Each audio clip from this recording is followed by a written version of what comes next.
प्रिय श्रोता नमस्कार। कार्यक्रम वेद पाठशाला में आपका हार्दिक स्वागत है। इस कार्यक्रम में हम परमेश्वर के वचन का विस्तार पूर्वक अध्ययन किया करते हैं, जो आपकी आत्मिक उन्नति के लिए लाभदायक सिद्ध होगा। तो लीजिए सुनते हैं आज का ये संदेश।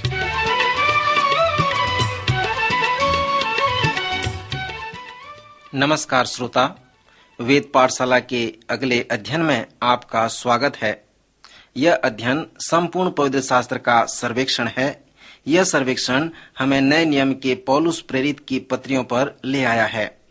हमने पौलुस की अति उत्तम आत्मिक रचना का सर्वेक्षण करना आरंभ किया है, जो उसके पत्र हैं यीशु के शिष्यों के लिए, जो रोम शहर में हैं, जो कि पौलुस प्रेरित के जीवन काल में पूरी दुनिया की एक राजधानी थी। हम लोग रोमियो की पुस्तक का सर्वेक्षण कर रहे हैं।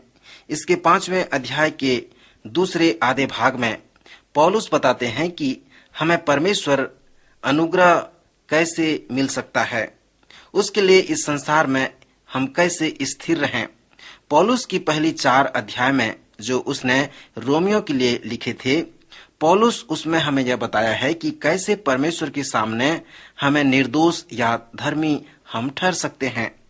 पौलुस के दूसरे 4 अध्याय के पत्रों में पौलुस हमें बताता है कि हमें किस प्रकार से उस व्यक्ति के समान जीना है और परमेश्वर के द्वारा निर्दोष या धर्मी ठहरना है। जब हमारा पिछला अध्ययन खत्म हुआ था, तब हम पौलुस के पत्रियों के 5वें अध्याय के पहले 2 पद पर ध्यान कर रहे थे, जो कि पौलुस की रोमियो की पत्री के पहले 4 अध्याय का सारांश है और इस अति उत्तम आध्यात्मिक वचन के दूसरे 4 अध्यायों का परिचय है। इस पत्र के दूसरे 4 अध्याय का 5वें अध्याय तक जो पद हैं वो परिचित हैं। ये हमें परिचय देते हैं। पौलुस लिखते हैं, जिसके द्वारा विश्वास के कारण उस अनुग्रह तक जिसमें हम बने हैं हमारी पहुंच भी हुई और परमेश्वर की महिमा की आशा पर घमंड करें। यह रोमियो को लिखते हुए पौलुस का एक महान पद है और इस पत्र पर तर्क करने के लिए यह बहुत महत्वपूर्ण पद है।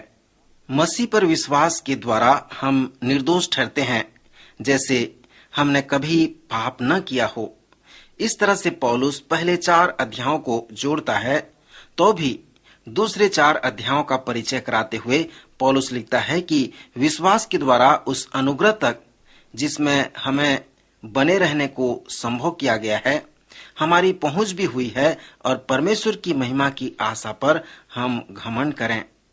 दिन के उजाले में जब आप वास्तविक संसार में जाएंगे तो आप परमेश्वर और मसीह के लिए स्थिर खड़े होना चाहेंगे और गिरना नहीं चाहेंगे। क्या आप स्थिर खड़े रह पाएंगे?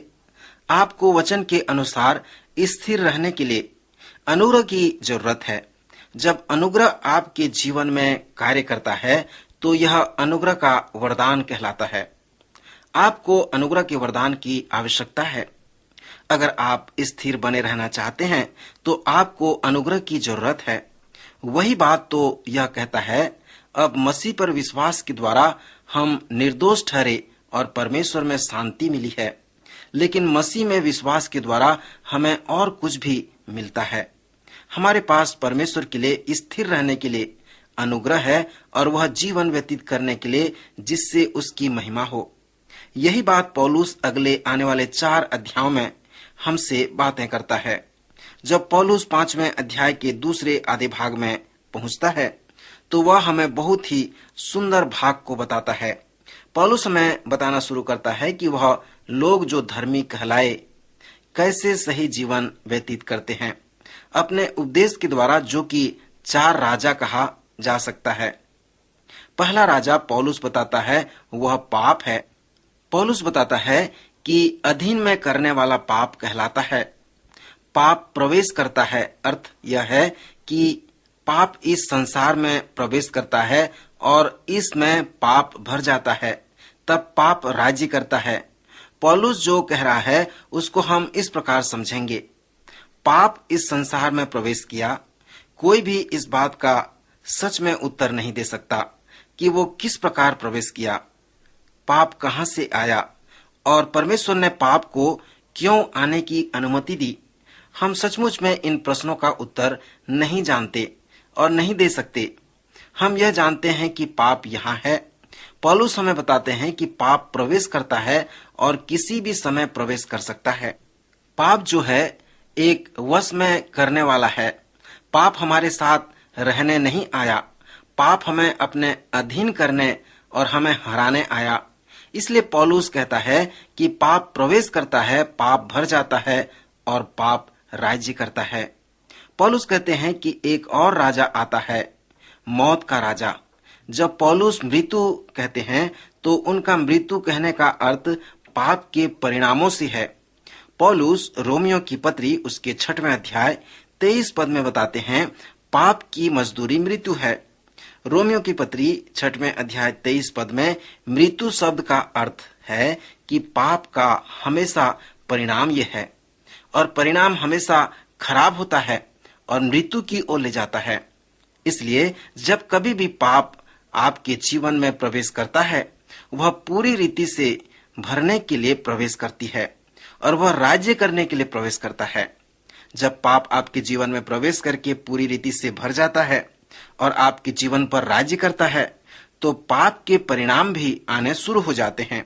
जो परिणाम हैं, वह आपके जीवन में प्रवेश कर रहे हैं, वह पूरी रीति से आपके जीवन में भर जाएंगे और वह आपके जीवन में राज्य करेंगे, क्योंकि पाप जो है अधीन में या वश में करता है। वह खराब खबर देता है। उस खराब खबर को बताने के बाद पौलुस अच्छी खबर सुनाते हैं कि एक और राजा है जो जीवन में प्रवेश करता है और पूरी रीति से जीवन भर जाता है और जीवन पर राज्य करता है, और उसका नाम यीशु मसीह है। पहले 2 राजाओं की खराब खबर थी। राजा यीशु एक अच्छी खबर लाते हैं। यीशु ने इसमें प्रवेश किया। यीशु पूरी तरह इस संसार में छा गए। जब वह इस संसार में आए, राजा यीशु सारा संसार का काम समाप्त किया जिसको करने के लिए वह इस संसार में आए थे। यीशु राजा ने वंश में कर लिया और उसे पाप के ऊपर क्रूस पर उस पर उसने विजय प्राप्त की। जब यीशु ने क्रूस से यह पूरा हुआ शब्द कहा तो उसका अर्थ यह था कि तुम्हारे उद्धार के लिए सिर्फ एक चीज नहीं है जो करनी है, और याद रहे वह बात अभी पूरी नहीं हुई थी। राजा यीशु ने मृत्यु पर राज्य किया। जब उसने मृत्यु पर विजय प्राप्त की, 3 दिन के बाद मरे हुओं में से जी उठने के बाद उन्होंने मृत्यु पर विजय पाई। तब पौलुस कहता है कि यहाँ एक और अच्छी खबर है कि चौथा राजा आप स्वयं हैं। आप विश्वास के द्वारा मसीह में प्रवेश कर सकते हैं। आप पूरी रीति से मसीह में भर सकते हैं। यीशु मसीह कहते हैं कि मैं आया हूँ कि वह जीवन को पाएं और बहुत भरपूरी के साथ पाएं। रोमियो की पत्री उसके 5वें अध्याय 17वीं आयत में रोमियो की पुस्तक से सबसे महान पद यह है।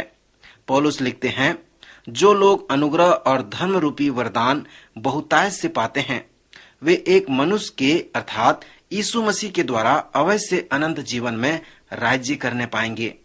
दूसरे शब्दों में यह आपको इस प्रकार संभव है कि आप विजेता बने। यह आपके लिए असंभव है कि आप विश्वास के द्वारा मसीह में इस तरह से प्रवेश करें कि आप मसीह में पूरी तरह भर जाएं और फिर मसीह के द्वारा जीवन पर राज्य करें। पौलुस एक खराब खबर सुनाते हैं कि राजा पाप विजय हुआ है। वेंस हनवर कहना चाहते हैं कि आप पाप के साथ साथ नहीं जा रहे हैं। पाप आपके जीवन में नाश कर सकता है। आपको कैंसर के साथ रह सकते हो, पर पाप के साथ आप नहीं रह सकते, क्योंकि इसमें जो समय है उसमें अंतराल है। पाप आपको नाश करने के लिए कि आप में आता है। इसलिए प्रिय भाइयों और बहनों, पाप के साथ मत रहो। पाप विजयी हुआ है और इसलिए आप परिणाम इसका मृत्यु है। यह बुरी खबर है। यहाँ एक अच्छी खबर भी है, यीशु मसीह विजयी है। यीशु मसीह ने जीत लिया है और वह अधीन करता है। यीशु मसीह राज्य करता है और आप उसमें इस तरह प्रवेश कर सकते हैं कि आप यीशु मसीह के द्वारा जीवन में राज्य करें। आप विजयी हो सकते हैं। यही संदेश है रोमियो के 5वें, 6वें, 7वें और 8वें अध्याय का। जैसे पौलुस रोमियो के 5वें अध्याय से 8वें अध्याय तक मसीह के विजय होने के बारे में बताते हैं, वह सही में इस विषय को साहस के साथ लेता है। जब आप 7वें 8वें अध्याय के बीच में आते हैं, खासकर 8वें अध्याय के पहले भाग में, आप पाएंगे कि पौलुस प्रेरित हमारे साथ बहुत ईमानदार है।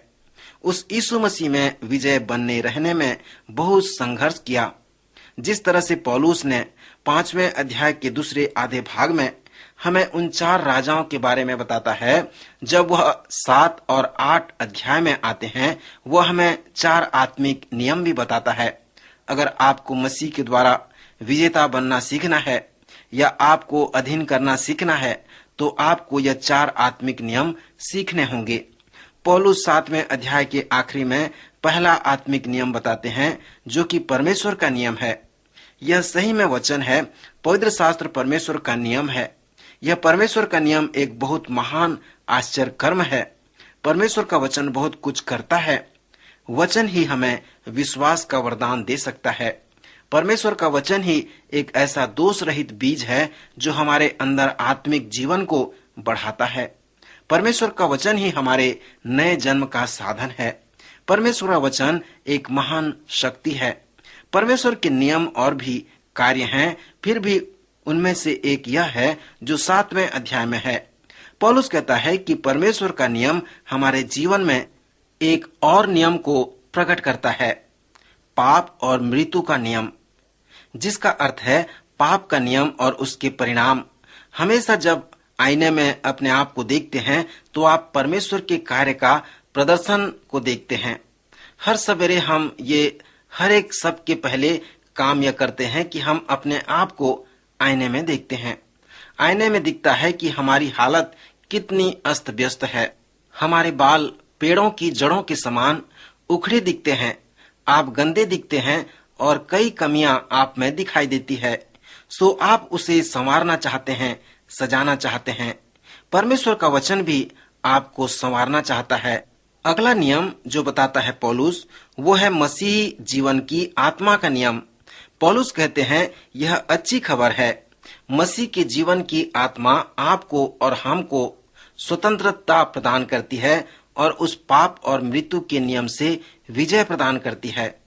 सो इस प्रकार हम देखते हैं कि परमेश्वर के ये नियम हमें स्वतंत्रता प्रदान करते हैं, हमें जीवन देते हैं और हमारा जीवन कार्यविंत होकर बना रहता है। श्रोता मित्र, परमेश्वर चाहता है कि आपका जीवन परमेश्वर के वचन के आधार पे हो।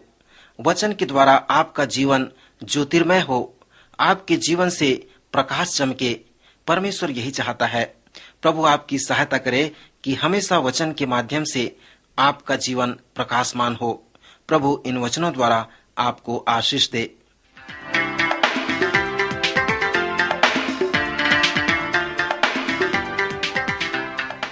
अभी आप सुन रहे थे कार्यक्रम वेद पाठशाला। श्रोता, हमें विश्वास है कि इस कार्यक्रम के द्वारा आपको आशीष मिली है। यदि इस कार्यक्रम के विषय में अधिक जानकारी प्राप्त करना चाहते हैं या बाइबल अध्ययन से संबंधित कोई प्रश्न हमसे पूछना चाहते हैं, तो आप हमें इस पते पर लिखें। हमारा पता है कार्यक्रम वेद पाठशाला, post box number 713, EN post, Faridabad 7। पता एक बार फिर सुन लीजिए।